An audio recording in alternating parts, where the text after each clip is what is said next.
To do analysis, go to Statistical Genetics and choose Tocher clustering Mahalanobis D-squared. Get started to reach the login page, then enter your email and password to sign in. Once you're in, go to the Analysis tab. Click Browse to upload your data file. After uploading the file, you need to select the grouping variable. Next comes the Replication or Blocks column, and then select Variables. Click Run Analysis to generate your results. You can download the output in Word, PDF, or HTML formats.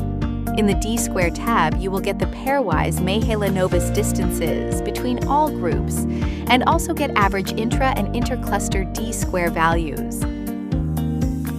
For presentation-ready visuals, head to the Plots tab to create Correlation Heat Map, D-square Index Plot, Q plot, Distance plot, Scree plot, PCA biplot, Tocher cluster diagram. In the Interpretation tab, RAISINS Assistant provides clear and insightful summaries of your data. If you have any doubts, click FAQ.